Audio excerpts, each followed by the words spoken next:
It's on the hash with Hatfield, episode 29. State championship games are in the books. We salute all the six title winners for 2024 Virginia High School League football. Oscar Smith in Class 6, Phoebus in Class 4, Liberty Christian in Class 3, Graham in Class 2, Essex in Class 1, and our special guest with us here is the Class 5 state champion head football coach. He's the Class 5 coach of the year. His team goes back-to-back their third state championship since 2019. Say hello and congratulations to Coach Dyrri McCain. Coach, happy holidays to you. Congrats on the state championship. You've had a weekend day here to soak it up, digest it. How you feeling? Feeling good, man. Thank you. Thank you. I definitely appreciate it. Well, our pleasure, and appreciate you coming on the pod here. And folks that are watching with us on Cova Sports TV and all the different social media platforms, be it through Facebook, IG, Twitter, X, not even know if we're on Snapchat, TikTok, who knows what we're on, Apple, Spotify, and on VirginiaPreps.com. You're more than welcome to chime in and interact with us and say anything you have for me and for Coach McCain as we salute his Maury Commodores for an excellent state championship season. Tell me what you've done here the last 8 days since winning the championship. You obviously have the bus ride home playing the first game, which may be easier on the nerves than the second game at JMU, as we've watched that second game go down to the wire with Oscar Smith and Madison. What you do when you win a state championship, sort of the inventory and what takes place. You have an all-state meeting. We'll touch on that. Those that got recognized, which will be scrolling across the ticker here in a little bit. Take me through the 8 days since the state championship game concluded. Oh, what's crazy is that it's the season ends, but there's still a lot to do in those amount of days, and you got to think that these past few years. I mean, we've played till we have a week left in school by the time we get back. So trying to, I guess, taking it step by step. Just when you win it, you want to be able to celebrate with the guys, the coaches, the kids, just for, all the time and work that's been put in. So that's obviously kind of first. I mean, you get the on-field celebration, but, in the locker room and everything else is kind of where all that real joy is, released, because, I mean, you got to be able to celebrate and do things in a certain way at the time and on the field. So, got on the bus, enjoyed the players, enjoyed my guys. We had our time to listen to music and get in our own little certain vibe and all of that type stuff, and talk about stuff with the coaches on the way back. And just to be able to do it back to back, it kind of seemed like when we got on the bus, honestly, that we felt like we were just on it the year before. So everything kind of seems like a long process, but it seemed like it all happened so fast at the same time. So then you get to the next day, and you wake up later. You're not waking up to a game plan for the next team, so that's always a good thing. But I mean, that next day for me was more prepping for the state meeting that we had coming up in the this week that's just passed, and so getting stuff ready for that. And then obviously just full week Monday through Friday, man, has been state meeting, collecting shoulder pads, helmets, everything that we need to get from the season. Now, I mean, it's obviously a better situation to collect that stuff after a win than it is a loss. I'm not upset collecting the stuff, just because obviously we're leaving with a win. So, yeah, man, it's just been that, man, collecting, getting ring sizes, jacket sizes, and all that type of stuff before we hit the break. So, just kind of being here this many times and kind of knowing what to expect in this week and how it's going to go. I think I've been a little bit more efficient, and my girls have, my managers have done a great job of helping me out during this week to kind of get that stuff knocked out and done. So shout out to those girls, Crystal and Lindsay leading the way. So they've helped me a lot this week, stay ahead of the game and be more efficient. So I would say that it's gone a lot faster this week than weeks of the past, kind of stuff being brand new and all of that type of stuff. So I mean, it's been time consuming, but it's what comes with it. But like I said, it's been more efficient, so it's been fun. You mentioned it's been a blur just from last year to this year. You go back-to-back 30 consecutive wins now, and you've just wrapped up your 8th season as the head football coach, which makes not just you feel old, but me, having watched you and covered you as a player from your days at Maury High School. You then went on to Norview as an assistant coach. You were coaching with Delton Cotton, who was the head man for you when you played at Maury and after you played at Hampton University. But you take over for Chris Frazier, the late Chris Frazier, 2017, your first year 4-7, but you've done 8 seasons and you've won 3 state championships now. You've been in the title game 5 times in 8 years. And Maury, while they've had some ups and downs, and going back to years when Cadillac Harris was there and John Quinley, Bob Panenbacker was the AD at Lake Thurn, there's been some moments, but they've never ascended to this. Take me through what drove you when you became a head football coach, number one. And then the second part of that, when you win 1, win 2, and now you go for a back-to-back, a third title, what drove you going into this coming season for 2024? What drove you when you got there, your first job, first season, and then coming into this season? What drove me into just coaching in general, man. It kind of goes into that first question, what you're saying, but it's always what I wanted to do. Always what I want to do when I finish playing.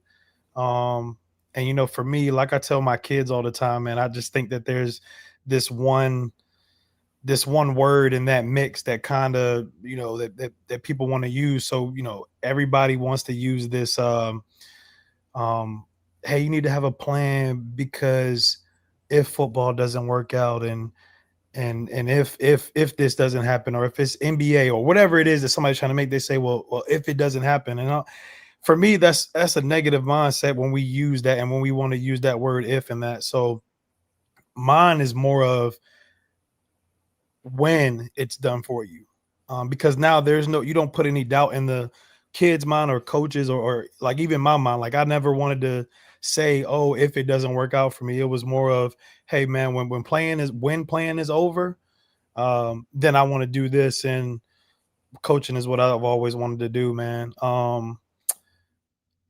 mean, ever since high school, and really I can definitely credit that to Coach Cotton and his staff, for kind of giving me even more of an edge and the want to do it. I felt like we were under some great men at the time that I played, and they all brought their different ways to the table, different types and styles of leadership, the way that they did things. So I've always paid attention, man. I've always been a student of the game.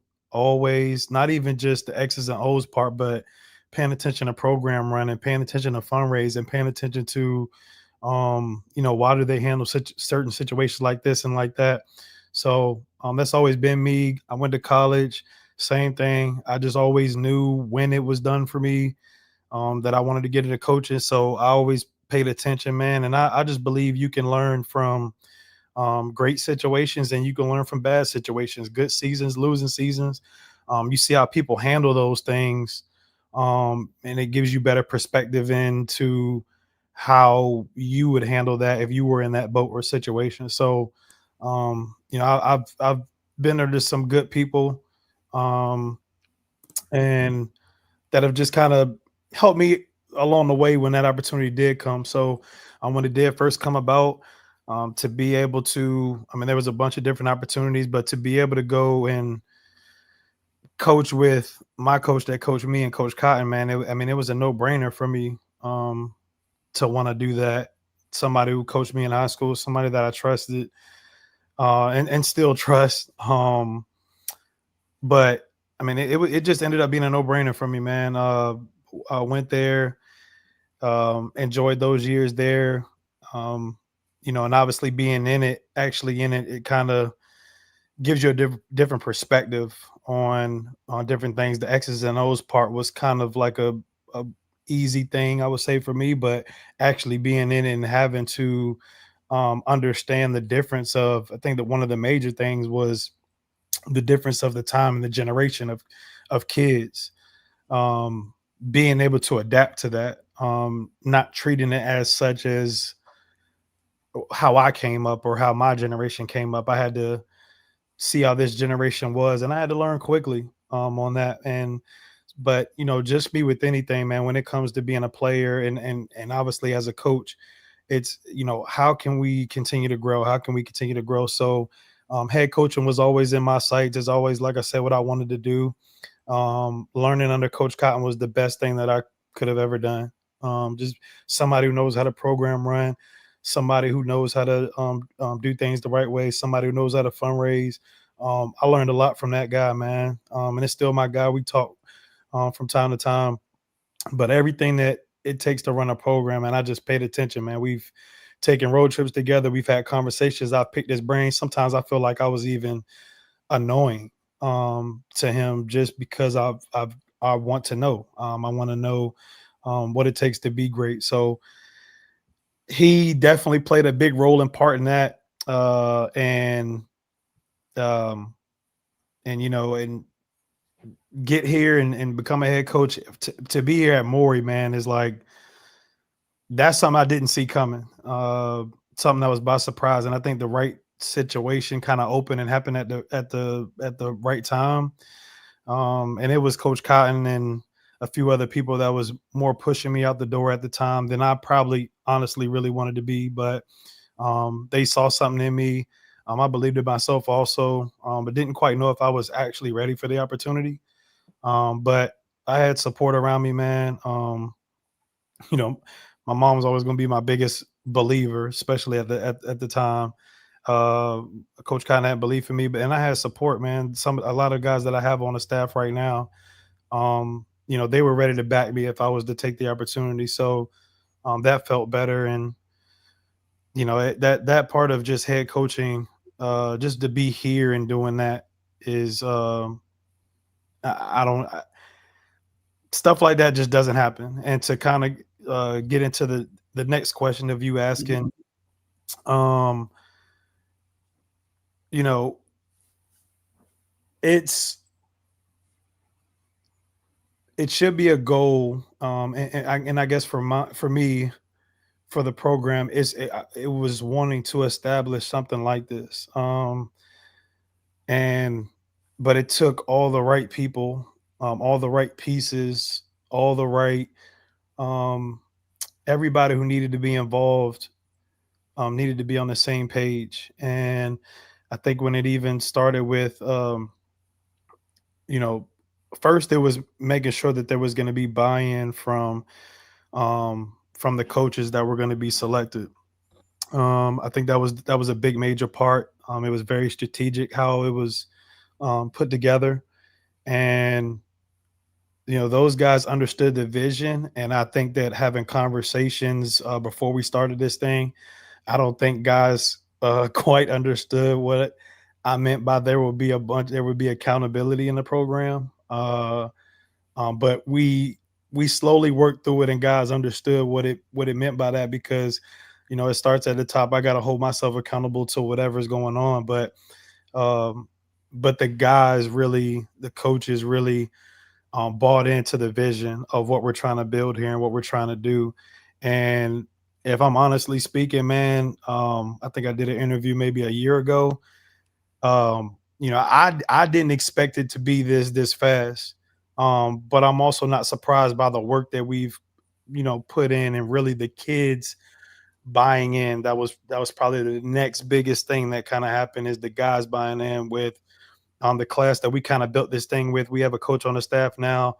Or actually, two or three of them. You got Bam Mills and Daquan Black and Life Nason, and those guys who are back on the staff, and they were kind of they were part of that older group that kind of got this thing started. You think of the younger crew that was the continuing building blocks to what we're doing, and Keandre Lambert and CJ Beasley and Darian Varner and Dave Haley, Micah Coakley, Kegzon Johnson, all of those guys, man. Like they were the building blocks to this thing. So they bought in quickly. And like you said, year one we made the playoffs. I think that was a big goal of ours, to make the playoffs. But really, that first year was to get all of the old mess out and old ways out, and let's start a new way. And that's what we spent doing the first year. And then, second year and on, man, it's been winning regional titles and heading to the state tournament ever since. So, to kind of fast track the story part of this is, that's what it's been since then. But it's credit to the guys year in and year out that want to come put in the work, man. The coaches buying in year in and year out. We definitely take our breaks during this phase right here because of so much work that's put in. Um, but just just that's really what it's been, man. And it's we just get a group of guys that want to do it over and over again. And I think the last thing that I'll end with is that I think that myself and the staff definitely, man, have been blessed with guys who, we're very much like team driven, and that's with coaches, that's with players. I have a certain role on the team. Like I don't do it all. Even though my face is on is the front name of everything. I play my own role on the staff. I don't step in Wayne Davis's lane, who is to me the best, DB coach really around here, in my opinion. I The mean, Gatorade State Player of the Year, yeah. yes, I mean he's been a huge reason why the secondary has been what they've been for the past 4 years ish, 3-4 years. I don't step on the toes of, a Darius Blunt, who's in his right form, Hall of Famer, and has coached plenty of wideouts and has done his thing, and he's one of the best. I mean, and it's just like those are just kind of two people where and there's plenty of guys where everybody plays their role, and on top of the kids, I mean, they do the same thing, man. Everybody has their own piece of the pie, and I've been blessed to be able to have guys that want to do that and do it as a group, man, and not a bunch of individuals, man. And if it's ever been individuals, they probably don't last in the program too long. So I've been fortunate, man. And it's interesting because before we get to the first three games, which were mega games on the out of district portion of your schedule, before you entered Eastern District play, the Region 5B playoffs, and then your state playoff run in 8 seasons here, you've won a region championship every year after that first one, going 12-2 and 15-0 following the 4-7 debut here. So we're talking 7 region titles, the 5 championship game appearances, 3 crowns. There is a couple things that I think are false misconceptions about Maury football that annoy me, talking about being a nuisance or annoying. How about for you? I want to see if one of them match what mine is. What is sort of the thing you'd like to dispel about your program that other people may believe opinion-wise? Is there 1 or 2 things that gets under the skin and is also used as a motivating tool? Is there something there that either from the off season to going into this season or during this journey to another 15-0 season? Take me through kind of your mental makeup with that, if you can. I'll probably say 2 things that come to mind, man. Number 1 would be just as far as coaching. I think that a lot of it, and just as anything, man, like, and you look at it in college football, you look at it anywhere else, man. I mean, you have to have good players. But in a sense, I think that, I don't think that that the coaches get enough credit for, what's done, man. When it comes to, we don't get the the pick of the litter like a college coach does at any level of, if you want this 6'8", 6'8", 330 tackle, do you want a 6'5"? We want only 6'5" receivers, or we only want this, or we only want that. Like, we don't get that, pick of the litter privilege. So just the coaching that goes in year and year out. And some people want to see us be the 2019 team with what we have, and some people want to see us be the 23 team, and some people want to see us be the 24 team and the 21 team. So it's like we've done a good job of being able to understand what we have for this particular year or this team, and be able to put the best guys in position to make those plays, to put out the best product that we can do, and to make it back to where we got to make it at as far as the team go, but then set these guys up individually to be able to live out dreams of playing next level ball, whichever level it is, man. So I think that we've done a great job as a staff doing that. And I don't think that it's more of, they have players, they have players. But I just think it's a little bit of disrespect to what those coaches spend their time doing for, and everybody knows that, we're not, Texas or Georgia or whatever, where, the pay there is obviously a little bit different. So the amount of time spent in the program around these guys, I just think that that's one of the things that kind of gets to me in a sense, is that we lack coaching, quote unquote. That's one thing. The other thing I would say is probably just, what would I say? Probably, I guess this like recruiting thing or whatever people want to make up and say. And, for us, man, it's the program is the program, and, it's what it's going to be. Things are going to go this way, and for the betterment of the program. And it's been able to be consistent in this short amount of time that we've been together. It's been able to be consistent. So I none of that is happening. Just like anything, man. I mean, when you're winning and when things are going the right way, and guys are going to school, and we really don't have any academic issues.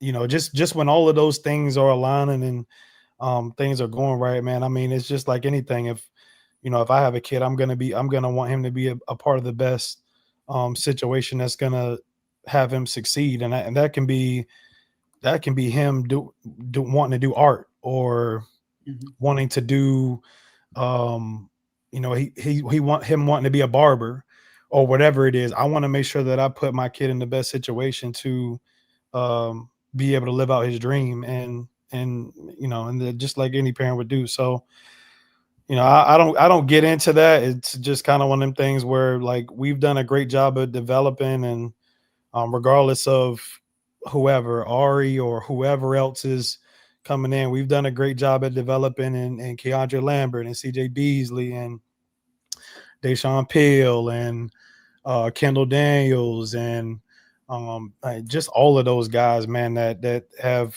come through Devontae Floyd, Levante Bond. Like, there's so many names of guys who have benefited from being in the program. So we're just gonna keep doing what we're doing, man.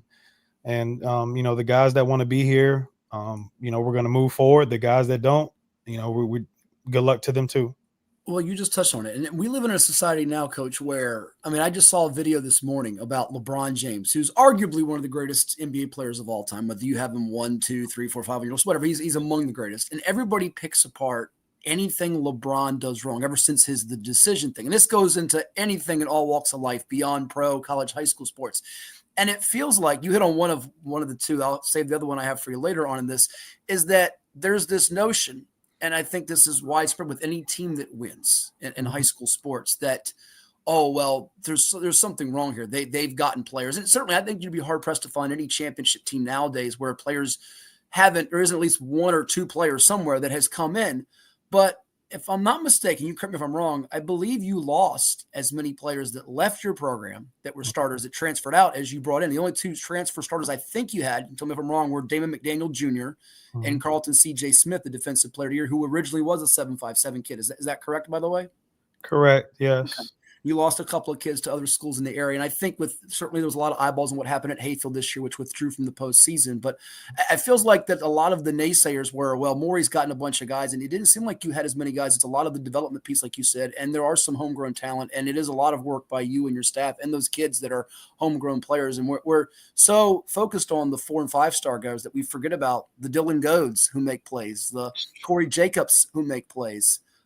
The guys that's the long snapper, the kicker, the one that's making 3 or 4 special teams tackle that aren't the ones going to Clemson or South Carolina or Indiana, and how those guys that are going to those places, how they got to that, because it didn't just, they woke up out of bed and, sometimes there's some genetic freaks that are 6'6", 230, but there's a lot that goes into getting to those places. Yeah, man. You hit one of the major points. And I talked about it, those guys, and you named two major guys, man. Dylan, Corey, Leslie, who I don't think gets mentioned enough. Giovanni Hughes, Cam Simmons, um, Javon Wynn.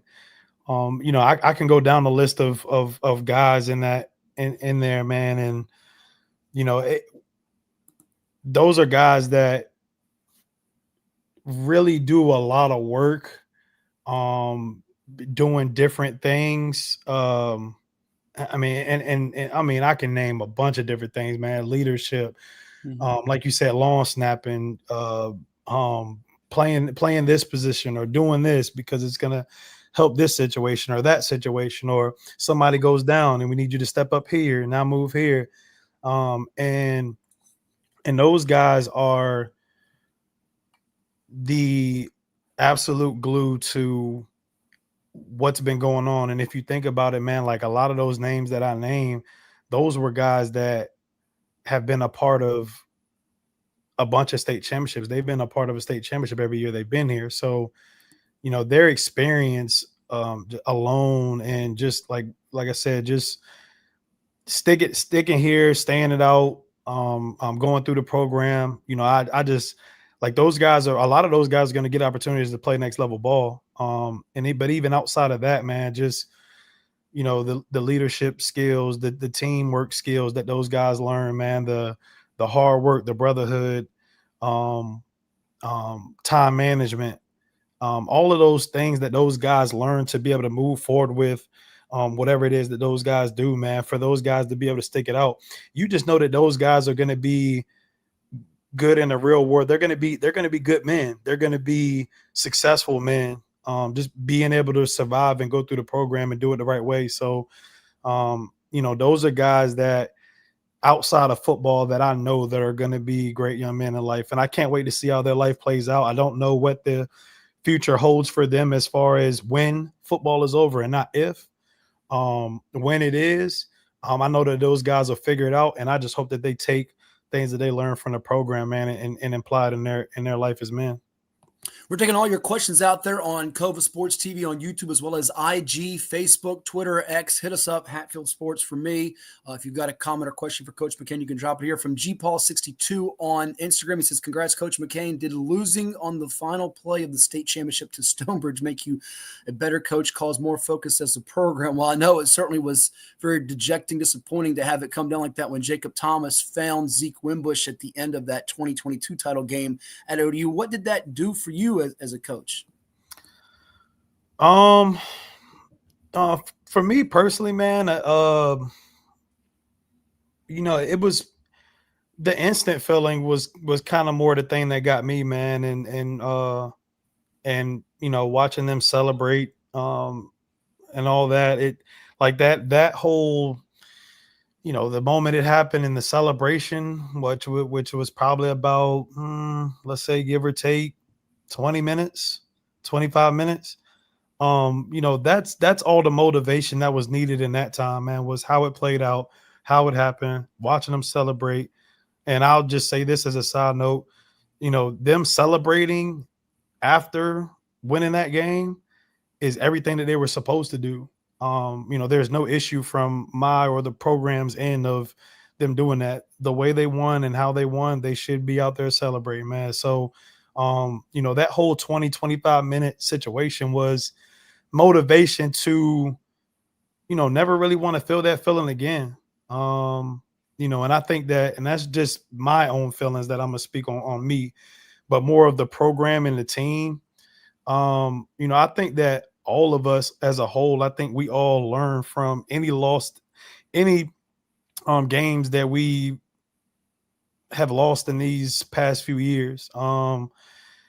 We've definitely learned a lot in those games that we have lost. And I think that each time, I mean, if you go back and look at the track record of losses that we've taken over the past years, from, I'm not going to count 17 the first year, but 18 and on, just look at the bounce back after those losses and how those next years played out, or how those next games in those years played out.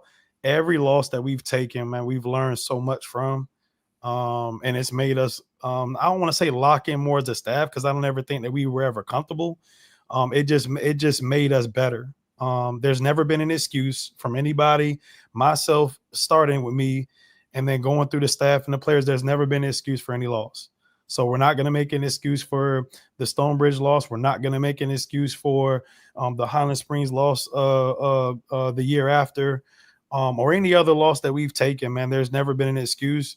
We just need to find a way to get better, be better, and make sure that we continue to get back to those games. And ultimately, it's about finishing. And good thing for us is we learned from the Stonebridge loss, in the Highland Springs loss, and we came back and won 2 straight, and went undefeated doing it. So, that's learning in itself. But again, no excuses were made. We just had to get back to work, man, put our head down and get to work. And hopefully we taught our kids on that, man. No excuses, and let's go back and work, and let's get it. And I think that they've taken on the challenge. So that's what I say that we've learned from that loss and any loss that we've pretty much taken. Yeah, not too shabby the way you have responded from that with the 85-15. I think overall record is something of that nature in 100 games here. Take me through those first 3 games. You beat Wise at home, tough battle to the end, 20-14. It was one of only 2 games, I think, decided by single digits for you all year. Go to Highland Springs, win 38-7, Dinwiddie 47-7. It's 2 years in a row you've taken down those 3 teams to start the season. 2 out of 3 at home this year, 2 out of 3 on the road last year. You get through those. It feels like those are championship level games to start things, and you head into Eastern District play. How did you feel at that point? It's just 20% of the way through your journey. You still have 80% more to go. Yeah, man, and I guess I'll just go back and kind of talk about last year a little bit, and then get to this one. But going through those 3 games last year with the 23 team, we obviously prepping and get ready for those games. Obviously prepping to win, and to get through those games 3-0, man. It put us in a note of kind of going back to the question that the person just posted and asked. It let us know that we really had a mindset going into the off season and everything that we did in the off season to get back to this season and that 23 season that I'm talking about. So to be 3-0 in that range, it just let us know, all right, we're on the right track. We handle things right in the off season. We put in the time, we put in the work. Now it's about knocking out the regular season schedule. When we get to postseason, we got to remember that it's not automatic. Just getting there is not automatic. So I think we handled business in the 23 team.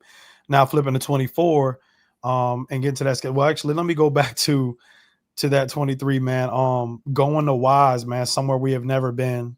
I've never been there, and a lot of us have never been there. So going on the road to win that game was one in itself. And then obviously we get the home game with Springs. That was a crazy game and crazy moment and time and crowd. And then going to Dinwiddie, man, which somewhere that I have never been. And I think at the time, maybe only 1 or 2 coaches on the staff had been there before, whether it be as a coach or as a player. So when you talk about the inexperience of being on the road at some spots, obviously it could be challenging for anybody. I don't care what team you have. It could be challenging. So to come out of that and respond the way we did, especially out of the second half, I mean, it was huge. We were put in every single situation and boat during that year. And then, like I said, we ended up winning it, running the table. And then we get to this year and kind of the same thing, man. We, there was, a lot of chatter and stuff over the off season about, players that had left, from guys graduating or guys, felt like it was better for their career to be somewhere else. And, as a program, we got to move forward. I mean, I'll stop you right there. I said to Coach Young during our program in the summer, and he actually, I think, sided with you that I wasn't sure you could do it 2 years in a row, 3-0, Coach. It wasn't a matter of doubting you or your staff, your players. I just think that was such a hard schedule to do it, and you guys pulled it off. Did you have any little bit of doubt in you that it would happen, or what was your feeling on that? No, I and kind of like literally what you're asking is like going back to those players and and everybody making assumptions of this guy's going here and going there and to me, it was more of, and this is in the off season. To me, it's more disrespect to the players that are still there, Mhm. that were also part of that championship team that put in that time and that grind in the off season. It was kind of like, these guys are still here putting in the groundwork, to do it again too. So I just felt like it was a little bit of disrespect to the players that were going through the process. And then when you talk about, maybe coaches, that left or wanted to be elsewhere or whatever they wanted to do, it was a thing where, like, we still have, um, a great staff. So, it was all of those mixed things of, we weren't going to be the same team, and this is happening and that's happening and all of that type of stuff that, um, by the time we get to the season and we get to that 3-0 phase, in the beginning of the season, playing those teams, Wise, who came here, that was tough game, came down to the wire.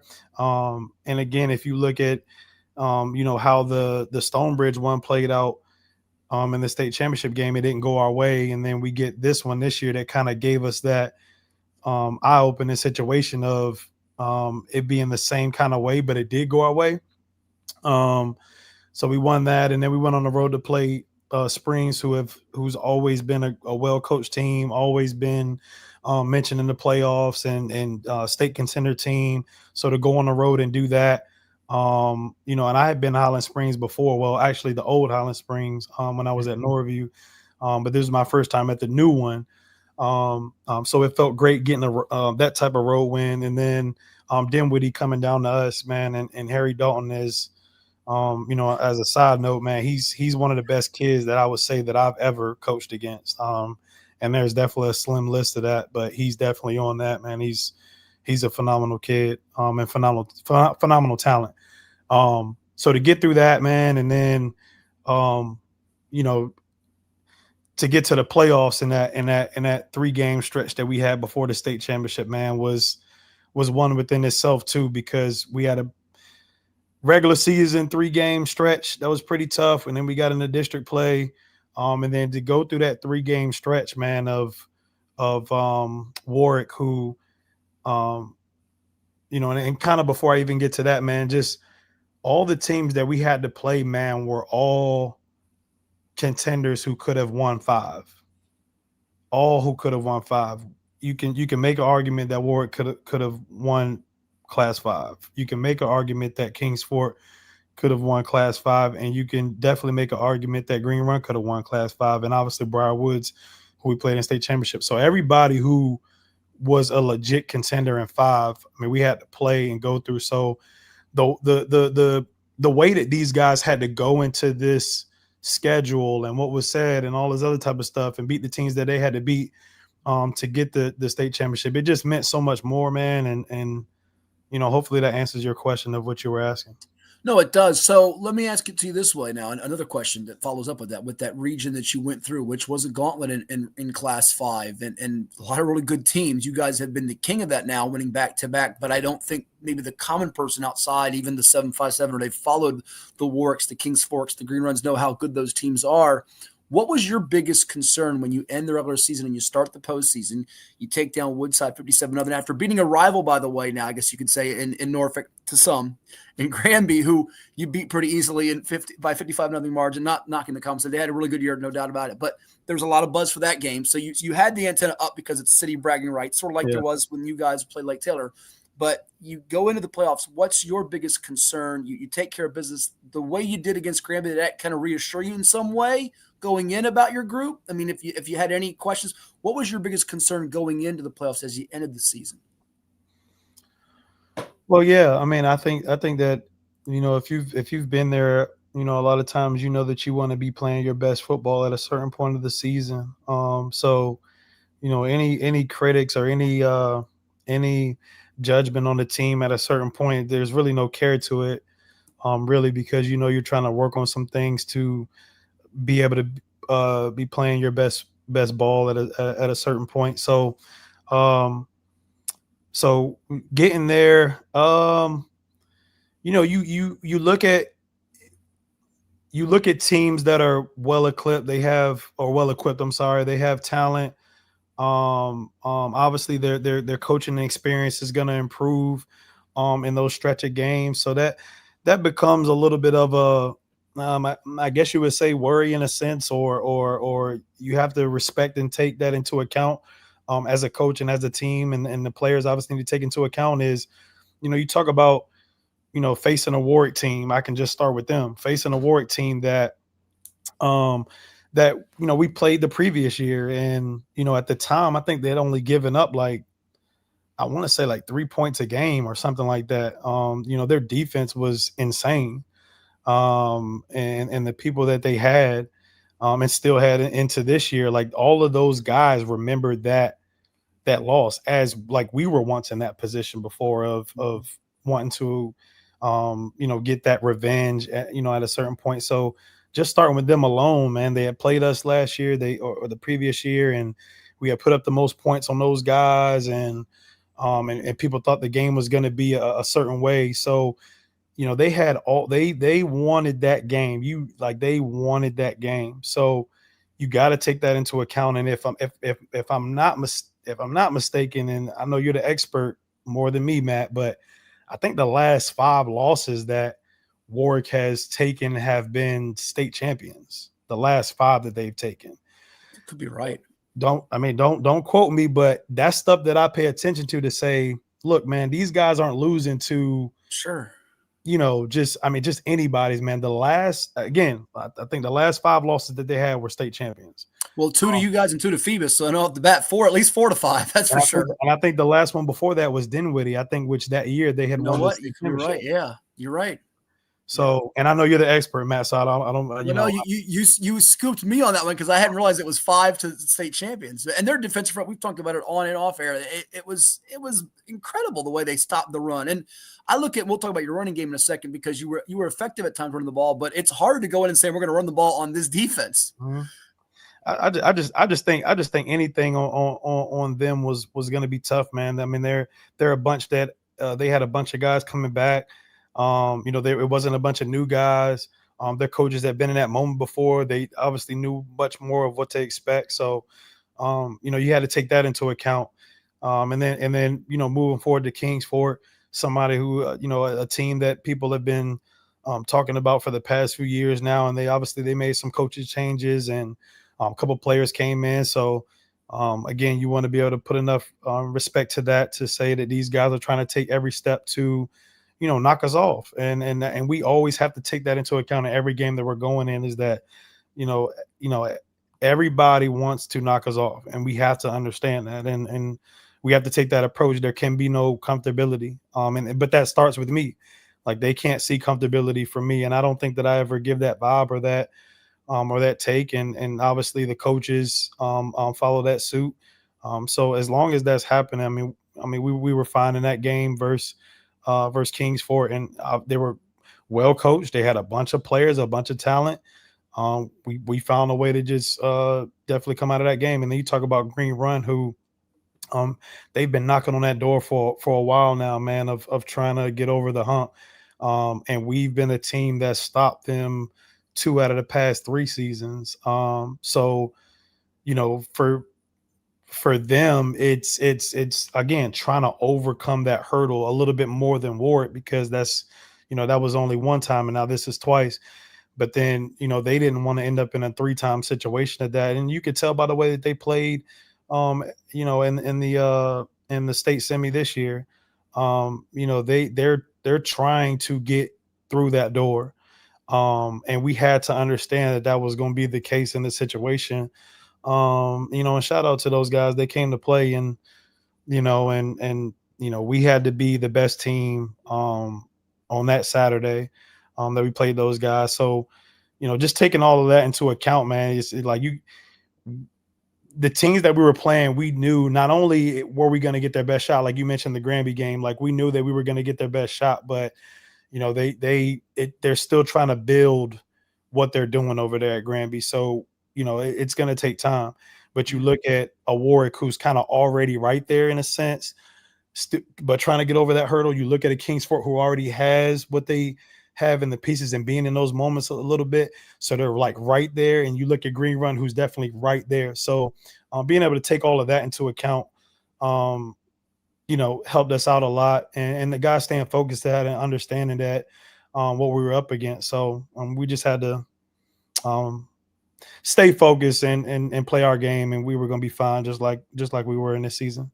Yeah, I'm glad you mentioned it. I mean, Green Run deserves a lot of credit for keeping that game close with you guys and having a chance in the closing minutes. I don't know what it is about you guys and them and having unfortunate injuries. A couple years back, Kendall Daniels got hurt, Peyton Jones. This year, Ari Watford goes down. I think that affected it. But one of the things that bugs me, I think, and again, it's you give Green Run props, like you said, but I think people expect, because of the dominant numbers you put up, and people will see some of these numbers scrolling across your ticker, like your quarterback and Autori Newkirk, and some of these receivers and defensive standouts like your Watfords and your C.J. Smiths, who's going to Maryland as State Defensive Player of the Year, and the Leslie Hines getting all the sacks, and other guys making plays, that you should just win every game. You roll it out there, it's 42-0, piece of cake. They forget that in 2019 you had a battle with Verona in the state semifinals. I think people don't realize that there's always one or two games. I go back to other teams that have won championships, like an Oscar Smith when they had Philip Sims and Perry Jones in 2008. They got a battle with Oakton in the semis. There's teams that during these, and we'll get to where your team may stand among some of the all-time teams in 7-5-7 history and Virginia high school football history in the last 20, 25 years or so here. But there's always usually a game or two or a moment or two where it could go the other way, or it's hanging up in the balance, if you will. Did you get that sense at any point during the game with Green Run that it would be, that we're in for buckle a seatbelt, this could be a bumpy ride to the fourth quarter finish? Did it all make kind of the antenna go up for everybody on the sideline, yourself included? Honestly, I think that before those games, I think that you prepare to win a game by, people look at our scores and all that type of stuff. We prepare to win the game by 30 points, or whatever it could be. But, also a sense of knowing that, there's still a plan, and knowing that, it could end up in this way where we have to get in the back and forth, or we have to figure out how to close the game or finish out the game. And again, being in these games and moments over these past few years, that there's going to be one or two games like that a year, and especially in the playoffs. And at one point in time, man, the 2019 that we had was, at the time, that they were the best team that Maury has ever seen. That was the conversation at that time, man. I mean, having the guys that we had, and even they saw it in that time. And then the 23 team rolls around, and now that's the best team that Maury has ever had or has been in this era. And again, they saw their, adversity in different moments in time. And now this 24 team, who I felt like nobody, for the most part, gave more of a chance out of the 19 and 23 team. I think that there was more of expectation for the 19 and 23 more than there was for this one.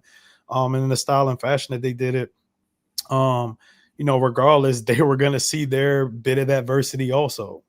So, when you've been there, that there's going to be some of those games, for the people and the fans that, get spoiled by that.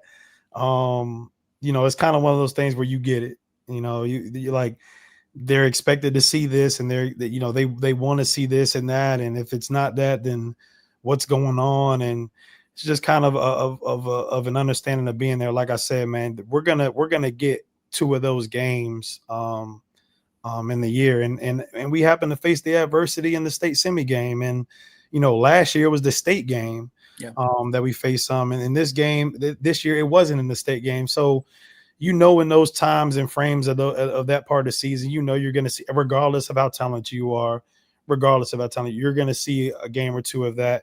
And as far as being, so their expectation is knowing that as a group, and the players are taught that, so they know that it's coming.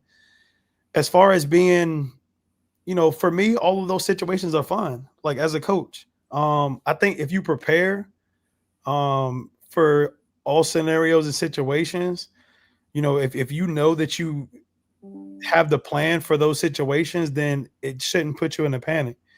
And for me, it's been fun, man. Like last year in the state game versus Stonebridge, when they were making a comeback. For me in that moment, it was a fun situation. Is it because it's a challenge at that point? It's no longer boredom, it's a challenge. Yeah. Well, and I wouldn't call being up by 30 or 40 boredom, Right. because there's always some ways of form of fashion that you can try to like figure out something, but Sure. it lets you find out more about your guys. You found out more about your coaches. You found out more about your players, like, who's in panic mode, who do I need to go let them know it's all right to, or like just kind of like that refocus of, hey guys, like stay easy. So those moments are fun, man. It's I mean, and I don't know, maybe something's wrong with me, man, but I think that those moments and situations of adversity are just fun. And even in the Green Run game, there was never a doubt or being worried.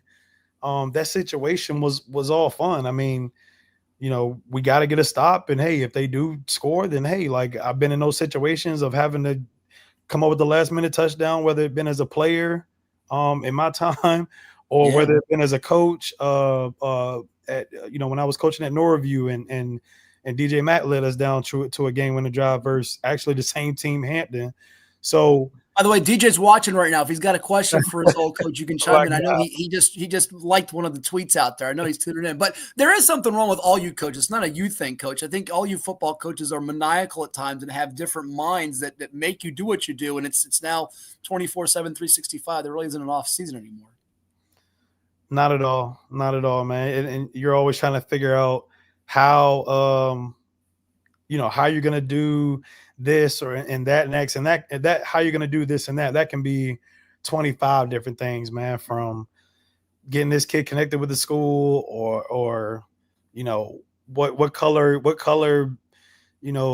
jersey are you gonna do, or ring sizes and inventory, and what 7-on-7s are we gonna do. So it's a bunch of stuff that kind of hits. So definitely spot on. Yeah, Yeltsin makes some good points too as well. Norfolk having implementing middle school football really helped the big guys in the trenches over the past 14 years. I don't think your O-line guys give enough love. And you had it we've talked about it's all fair. You had some guys dinged up from those first 3 games, even though you were winning by margins. I don't know how you and your staff, and shout out to, I think it's Tevis Terrell's your O-line coach. Is that right? I mean, some of the things you guys as a group collectively were able to do was impressive, because you don't have hallmark names on that offensive line for you, but they got the job done for you. And I think the other thing that gets overlooked, your offense putting up the prolific numbers, which you've done when you were the OC steering the ship with DJ Mack and guys like that, the EJ Faisons of the world at Norview. But you come to Maury in this 30-game winning streak, you're averaging 54.7 points per game while playing Highland Springs, Wise, and Dinwiddie in 6 of those 30 games.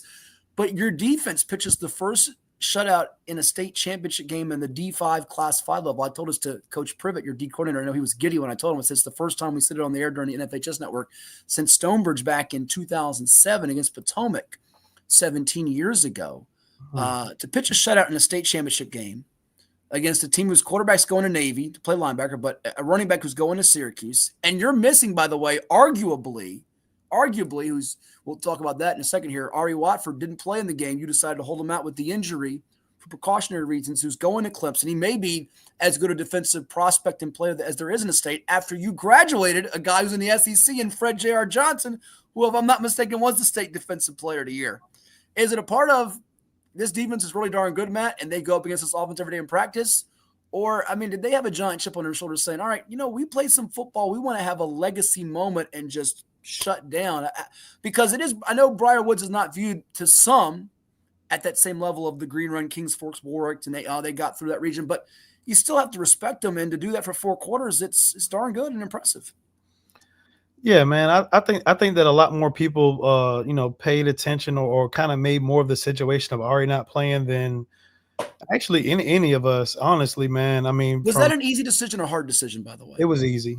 It was easy, man. And just speaking back on the past of doing it before with Peyton Jones, or anybody like that, man, it wasn't a hard decision at all, man. Did he want to fight you, by the way, to play, or every time, man? Every time, any kid, man. I mean, I had a situation earlier with LeBron in the year. Not that we went back and forth, but making sure that he's okay career wise and all of that So type you're a of braver stuff. man than me because I wouldn't want to fight a 6'6" dude. So nah, man. It's been easy for me to make those decisions, man. Just because, again, it's bigger than what we're doing right now, man. Those guys have futures, and trying to protect that in a sense, that's just way bigger than any state championship. So it wasn't a hard decision at all. And like I said, man, I think people paid more attention or made more out of it than really, to be honest, more than one. I guess I would say Ari did. Like, Ari had the belief that we were still good. Like, he wasn't worried at all, and practice, and that his mood was still the same. And obviously, like, he wasn't happy about not playing, but he understood my view and where I want to come from. And his parents are phenomenal too. They understood my view and what I felt like and what we felt like was going to be best for him. And the team, we weren't in a funk because he was out, or nobody really moved, as if, oh, we don't have Ari. I think that, like I said, everybody made more of it than what we did. We know what we do with developing, and we knew that we had other guys ready. And other guys stepped up. And I think that the biggest thing that kind of led that way of all that charge and everything was Leslie Hines, man. Outside of his play, I mean, he was the one coming up to me and just letting me know. He was like, Coach, man, like, everybody talks about that last year team and your 19 team, but those guys gave up, 14 points or more than 14 points in a game. We haven't done that all year. And this is during the state championship week that he's let me know that. And then he said, oh, well, neither one of your championship teams put up a shutout. I guarantee we do it. And he's saying this before the game. So like, he's the one that kind of like sparked that edge up of basically reminding why this group is so good. And just making it known. And I'm just saying, man, these guys are locked in to be able to accomplish something, man. So I think he led the way. And I think that great stat by you of saying that shutout. And then I even look at like the past 2 years. We've had the highest point total in the past two state championships. We've had the highest point total. And I think that, getting to what was mentioned about our defense and our offense, man. We make each other better week in and week out, man. There's nothing like those summer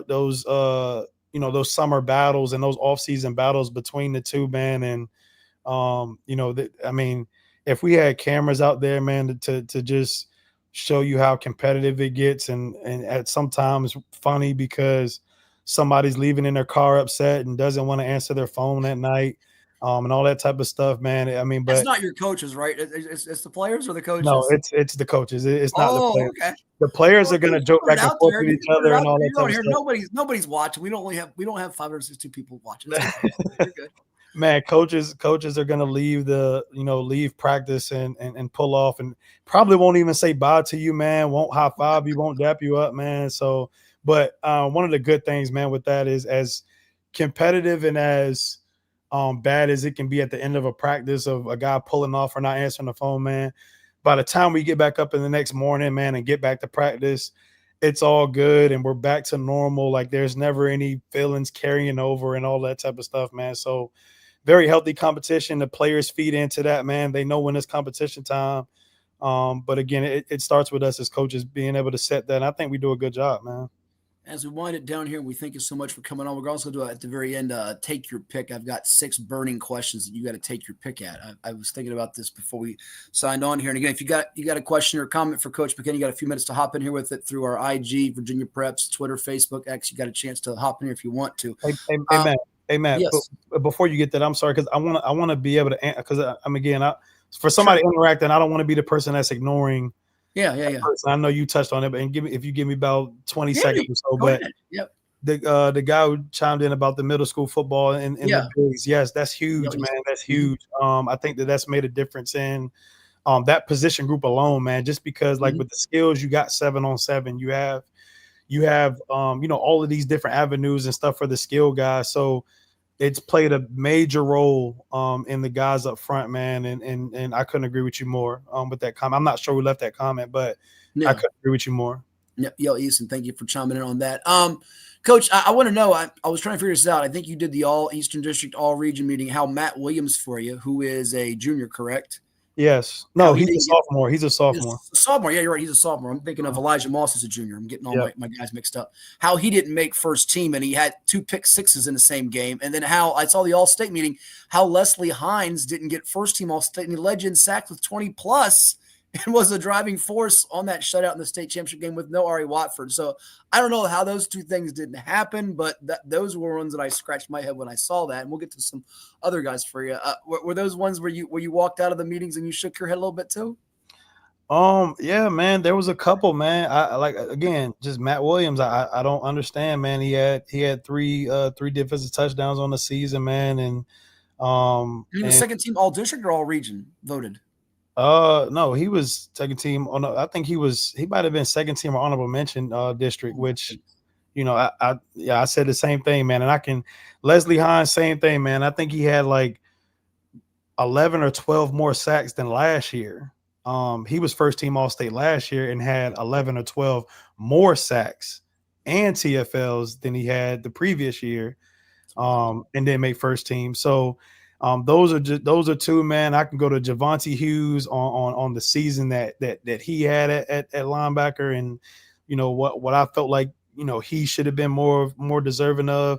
You think of Dylan Gold, and the 3 year starter that he's been, and him deserving more, man. And it's like those are names right there, like across the board, where I'm just and you scratch your head at some of that stuff, but in a sense too, man, it just our mentality of the way we do things is like, all right, man, well, they didn't pay attention well enough, so we got to make them pay attention even more. And those individuals, I'm pretty sure that the guys who leave with the Dylans and the Leslie Hines, I'm pretty sure that they'll take it into their career moving forward, and remembering that, and being able to keep that chip on their shoulder and not get comfortable on two state championships. Just remember that individual situation that kind of happened. And you look at a guy like Javante Hughes and Matt Williams and guys like that, like they get another chance to come back and do it again. So their off season is going to be huge. And if those guys know me, they know that I'm going to be pressing that to them, and pushing it to them, as well as their position coach is going to be pressing that to them. So when we get to workouts and conditioning and all that type of stuff, that stuff is going to be brought up, and it's up to them to step up to the challenge. And those are two guys that I feel like will definitely step up to the challenge, and Giovanni and Matt for sure. We've gone over an hour. We have not talked really at length about or even in depth about Tori Newkirk, who threw for 50 touchdowns this year, 3,700 plus yards, just 4 interceptions on the season. And if I'm not mistaken, he had pretty similar numbers to that last year in getting state player of the year. So he's 2 times state player of the year. And there's some great quarterbacks that have come through to 757. You know him quite well. Names that you can rattle off like your Philip Simses, your Taj Boyds, your EJ Manuels. You're going back to Ronald Curry, who was revolutionary with what he did on the football field. My goodness. Michael Vick, now the new head football coach at Norfolk State.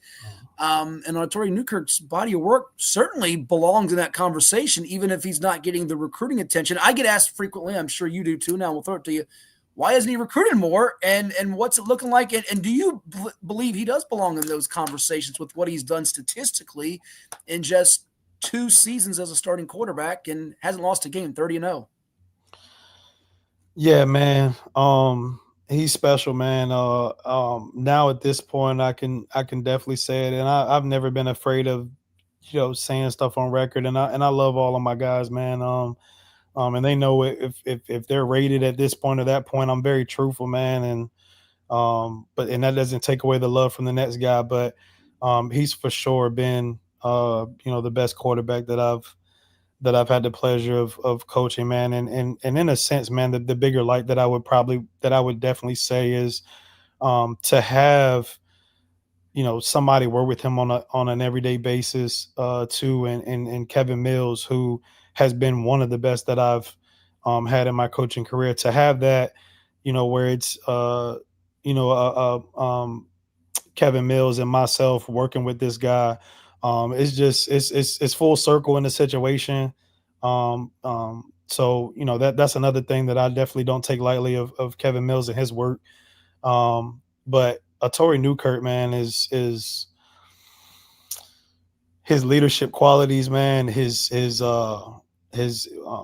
understanding, his IQ, his football IQ, his want to learn. He's definitely greedy when it comes to wanting to understand the game more, man. When it comes to wanting to understand game plans and reading coverages, and making sure guys stay on point, man, and just doing all the intangible things that it takes to play that position, man, and be at that position at the next level. He he exudes every bit of that. And I just think about like his resume of teams that he's played in this 30-0 run that he's made, man, and I don't know of anybody who has played the teams. You think of playing a Wise team twice, a Highland Springs team twice, a Dinwiddie team twice, a Warwick team twice, Kings Fort Green Run, Stonebridge State Championship, Briar Woods State Championship. Like he's played um, in some games, and to just do what he's done, man. I mean, uh, I like. There's just words that can't describe. Like he's 4,400 yards back to back seasons, 57 touchdowns back to back seasons, and um, his completion percentage improved from 68% to 77% this year, and I think 77%? Was that what it was, really? 77% this My year gosh. And was this his. was a young man, we weren't even, I mean, you probably were, you and your staff, and just kept it close to the vest. We weren't even sure if he was going to be QB1 going into last year because you had Kendall Daniels coming off the injury. He hadn't started before. He was on JV the year before. It's quite a remarkable, emergence from being an unknown and he's still relatively unknown recruiting wise to a lot of people. Yeah. I think that Tori took that when we got together, just the time that we put in the off season, and this was going into his junior year. There was a lot of time, man, that was put in for him to succeed the way he did, and so it's no surprise about what he's done the past 2 years, starting from last year and then to this year, man. He's got that natural chip on his shoulder. And when it comes to school wise, he's going to be fine. I think a lot more people are, and a lot, again, kind of the same thing with Ari, with that situation. I think a lot more people are in a little bit too much of a panic of a Tory than what it really is. Like the kid is fine and he's going to be fine. You think of, I think we were the only team in Virginia to average 50 plus in these past two seasons. And obviously, like Tory was a big um, part of that. And he's back to back player of the year in every single situation in district and region and state, and all tie orders coming up soon. So definitely think that he's a front runner in that one also. But he's at one time, I mean, I guess we would say that one of the most decorated guys at the time that we talk about. Like, I guess I would say in the quarterback position, that I'd say that I've had the pleasure to be around and coaches. You look at a bunch of names, man, but you look at Mack and you look at Newkirk and you look at Gibson, you look at Mills, you look at Lawton, you look at all of those guys, and Tory has a resume that just is on top of those guys, and so that's, you put him up there. And then when you just talk about Maury history in itself, and definitely in this era that we've been in since my time and the coach's time there, you look at a Keandre Lambert, who probably at the time is the most decorated guy, definitely in this era of time, and probably in history, maybe in history, for Keandre Lambert. And then you look at Tory Newkirk, who comes, a couple years later and has a resume that's probably the best to leave with what he's done. I mean, nobody's ever been able to pull off a back-to-back, and for him to do it 30-0 and back-to-back player of the year in all of those situations, and for the amount of people that speak well of him outside of the program, it just speaks volumes. So the kid is a legend. Again, if I'm being biased, I'm rating him. I'm rating him top three or the five that's ever played around here based on resume. But Quarterback that's just position? me because I love the kid, and I know what he brings to the table. That quarterback position? Yeah, at the quarterback position. You said Not, top not, three? not player. I would definitely say top 3 to 5. Who would you have in your if you did a 3 or 5? Will I put your feet to the fire on this? Oh man, and if this is include names that I've heard from back in time, man, like I've heard the, I'm not going to make you go to the 1960s and 70s and bring in guys like Buster O'Brien from Princess Anne. Okay, I'm just no. And I guess I would say like my time of knowing or what people talk about mostly is you hear the Ronald Currys, you hear the Aaron Sparrows. Yeah, like those are people that I didn't see play, but you hear them a lot. Sure. Obviously you have the Philip Sims and what he did at Oscar Smith. And then there becomes, I guess you could say Tyrod Taylor could be up in there too. And I might be missing some names. So there's no disrespect to anybody who feels like that somebody should be here or there. Like I'm not in it for the disrespect.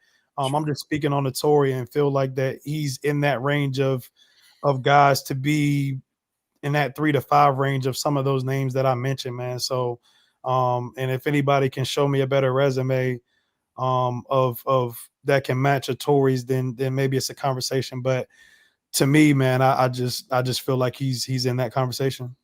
Well, and you throw the ball 20 times more than you ran it in the state championship 11 with the lead because you have a quarterback who's so precise with it, and he's got some weapons that were certainly dazzling with Javon Wiggins and Eli Moss and Damon McDaniel Jr. and Kendall Daniels. I know you saw that picture we had at the start where he looks like his head's he's above the guy like 45 feet in the air, which was crazy. He's going to South Carolina, and LeBron Bond is going to Indiana, and Kurt Cinetti happy to get him so they can get back to the playoff and advance next year after losing to Notre Dame. Last one here, Coach, before we do our take your pick, and we thank you so much for coming on.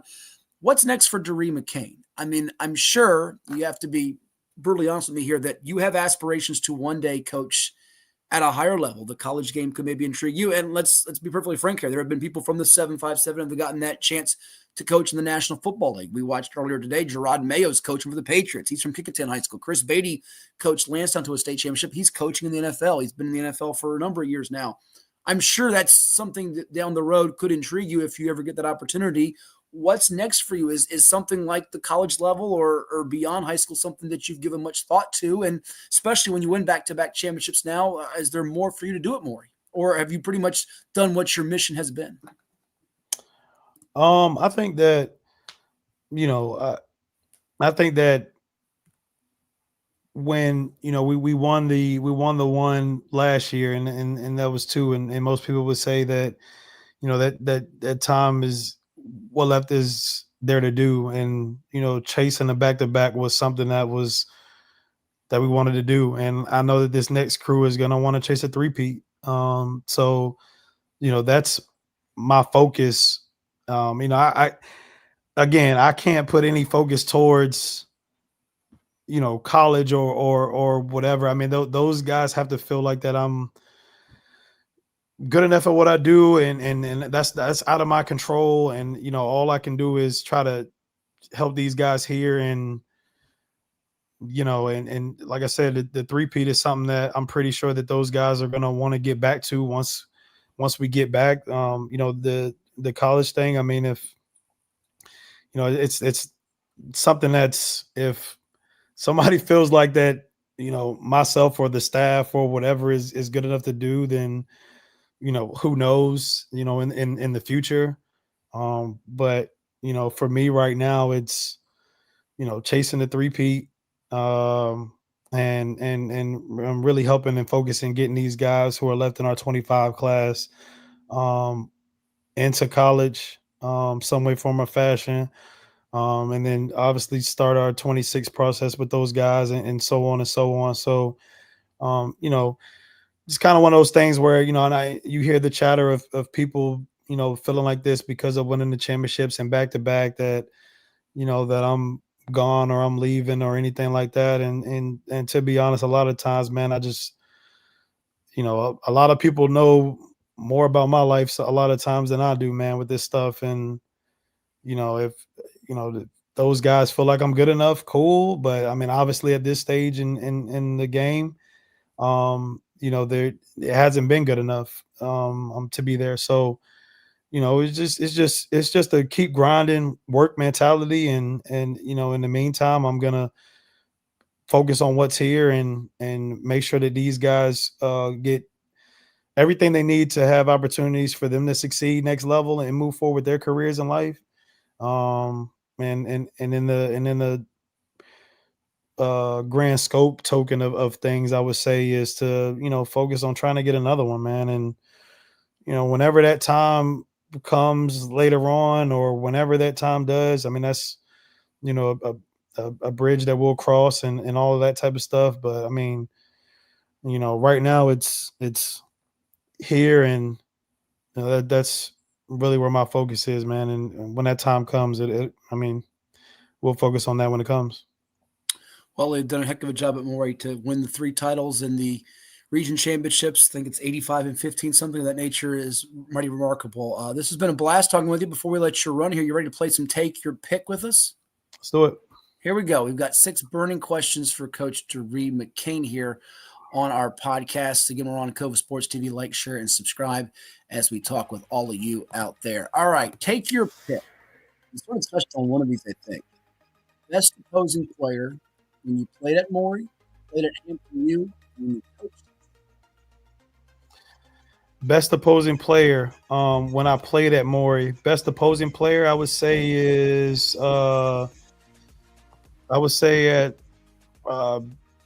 maybe Brent Vinson from Phoebus. Oh, that's a good one. Went to Tennessee. Yeah, wide receiver, defensive back. Played at HU. Ooh, that's a tough Sure, one. he went to HU after Tennessee, didn't he? Yeah. Yeah. Played at HU.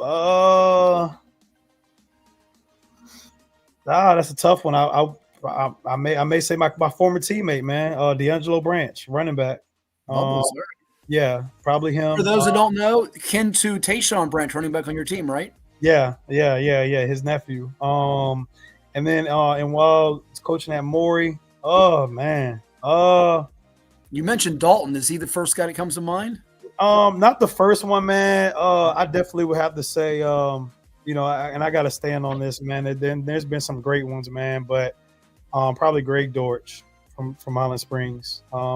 He was a really good player, man. You won't get much argument from me, having watched him at Highland Springs, and he plays for the Arizona Cardinals, who I'm still a little. I'm a Cardinals fan. I'm still a little miffed at today's overtime loss to the Panthers. Just annoyed me. Take your pick. Here's number 2. Play call you're most proud of as a head coach. Now I want the what is it, Spider 3Y banana, as Gruden says. Give it to me on the board. You don't have to give it to him on the board, but what's the play call you're most proud of? And then we've got one that's going to follow that you may not love. So. Play call. I probably would have to say. Oh wait, as a head coach. Oh, because I was about to go. Well, you can give me that if you have one as an assistant too that you called the play. Well, okay. So I'll say assistant and head. So I'll say assistant. I would say it was a play call that we made. A vert call. We had to go against Daz Newsome at Hampton, who is also probably one of the top guys that I've coached against, but. A play call where we made him make a decision, man, and DJ Mack made a great read, and Kayvon Lawson made a great catch. So that was one of the play calls I would say was one of the best as an assistant, and then as a head,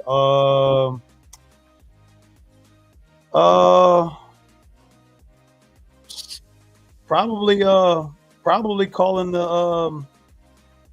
the victory formation against Stonebridge last year. In the state championship. That's probably my best play call as a head coach, was being able to call victory formation against Stonebridge. Yeah, I'm sure that meant a lot from a personal standpoint. What's the play call you'd want back and why? Yeah, I'm told you I just burning. I'm sitting here with these. Yeah. I have one. I have one that definitely sticks with me, man, and it's crazy because I think Coach Privet was in this situation too before, and I had to, let him know. But it was against Salem, man, and it was actually the year that we started the run. I think it was in 2018 when we played Salem at Salem. I think that was to get to the regional championship. And I made a call, man, that it was a 4th down situation, and we had 2 calls that were the same thing. One of them was an offensive call, and one of them was a special teams call. And and I completely made the wrong call, man. It was a 4th down situation that we didn't need to go for. We needed to punt, and we didn't punt because I made that call. And if I can have that play back, man, and we ended up winning the game. We ended up getting the game. Yeah. Okay. But I think that would have tore me apart to know if we would have lost that game. So that's one that I would definitely like to have back, man. And any coaches that see this later or see this now, man, they know exactly what I'm talking about. Okay. Our next one, we do have a couple more questions that have come in through social media before we let you run to as well. Team you haven't faced yet as a head coach you'd like to play, which might go into one of the social media questions we just got as well. Team you haven't faced. This can be anywhere in the whole wide world. It can be a local team. It could be a state team. It could be someone outside Virginia. Who's a team, if I could give it to you right now, you can play them anywhere, anytime, who would it be? Really new experiences, man. It's hard to say like one team. It's more of, what can we experience? Like, we were able to kind of get like New Bern, who was out of state. Mm-hmm. I think we were able to get Wise. So it's like, like what else is out there? And this is a new cycle coming up for the schedule, correct? You haven't filled those games. You had those filled, or So that's in the works right now, but. It's more of like kind of new experiences. I wouldn't say like state of Virginia wise like that, it's as far as like intriguing, like, yes, it's good and I get for the state, but like just new experiences, man. Like, everything that we've done, like as a staff, and I guess it kind of goes to this question, everything that we've done is trying to been given an experience that hasn't been done, one, like school wise in school history, but also like, the city itself and the community, like being able to experience something new. So I think that's kind of, to answer that question, it's trying to expand and do something new. And I think that's what we're trying to do in the program. So not necessarily a certain team. It's more of the situation of trying to experience something out of what everybody knows. I see Deep Creek Football on IG's watch. I think that's Coach Twine. He's giving you props for the trick play versus green run. I think that was the first playoff encounter that you guys had back in 2020, was it, or 2021? 2021. I know what he's talking about. That was a pretty slick play. I thought you might go with that one because to me that one stood out to me a lot. That one, you had people in the press box doing the ooh and ah on that one. Yeah. So I mean, and again, maybe like, and I'm glad that he brought that up. Shout out to Coach Twine. I'm glad he brought that up. It's probably going to take people have to like say some plays just because there's been so many and I might forget about it. And that play, it wasn't even meant to be as big as it was. It's kind of one of them things where it kind of happened bigger than what it was. And actually, to be honest, it was more of a bigger thing to the coaches in practice because a lot of them had no clue about the play. So your entire staff didn't know the play. It was just some of your staff and kids. Wow. Yeah. You kept that one close to the vest. Okay. Yeah. We got two more, and we got, I think, one or two more social medias. People are hopping on after. I guess the NFL game must be bad right now. They're hopping on. Here we go. I haven't even looked at the Bucks Cowboys. If Dyrri McCain wasn't the head football coach at Maury, his occupation would be what? You weren't coaching football. What would you be doing? Well, are we saying, because you said head coach? Yeah, you can take it as that. You can be. Well, if we're saying head football coach, I'd probably be an assistant somewhere. Okay. All right, but if we're talking about just not football at all, I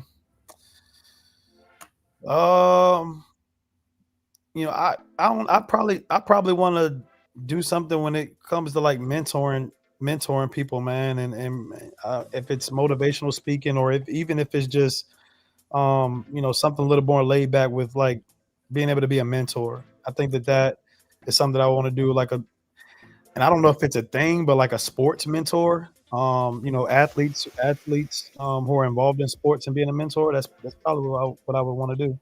Okay. One more on my take your pick that I'll finish up with. This is my favorite one, by the way. I love this one. Bigger junk or trash talker between Maury defensive coordinator Mike Privet or super fan Daryl Holly? Who talks more smack and junk? They both talk way too much, but they're also entertaining in doing so. Who talks more junk? Oh, hey, look. Daryl's been doing it for a long time, man. Now, so he's got more years of service. That's true. So Daryl was doing it since before I was even in high school, and all of my. He didn't put the hex on you at Norview, did he? Did he ever put the hex on? Okay. No. That's because I never got on Daryl's bad side, so I've never. Smart move. Good move. I know about that rule, and so Daryl Holly, because he's never trash talked to me.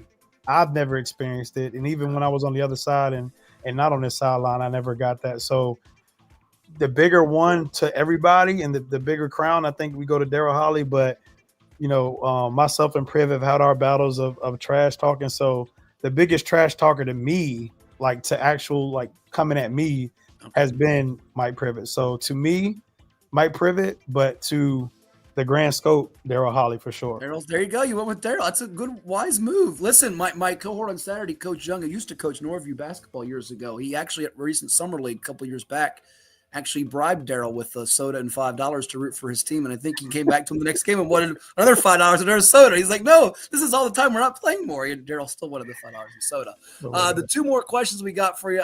For some reason, I can't get the IG comments up here, but we appreciate them all. Yale Easton wanted to know, have you thought about playing a nationally ranked team? Y'all deserve that ESPN game, he says. I'm sure you'd be open to that, wouldn't you? Yeah. I mean, if the situation fits for us and everything works, I mean, yeah. And someone said the unspoken Norfolk legend on IG. And one of the people on IG also, Roger, wants to know, and you've scrimmaged Phoebus, would you be open to playing other 757 state champions like Oscar Smith and Phoebus? Something you would consider? Those two teams know where we stand. I mean, there's been conversations between the both, so they know where we stand, and that's one of those things where things have to connect, but both of those coaches, programs, the entire situation, they know where we stand as a program. We'll see if we get those games in the future. Right now, though, the defending two-time state champion Maury Commodores in Class 5 get to enjoy the holidays. Thank you so much for stopping by. We could spend another 2 hours, but I know you have things to do, as do I. Congrats to you, your kids, your staff, the whole Maury community, and we'll see you in 2025.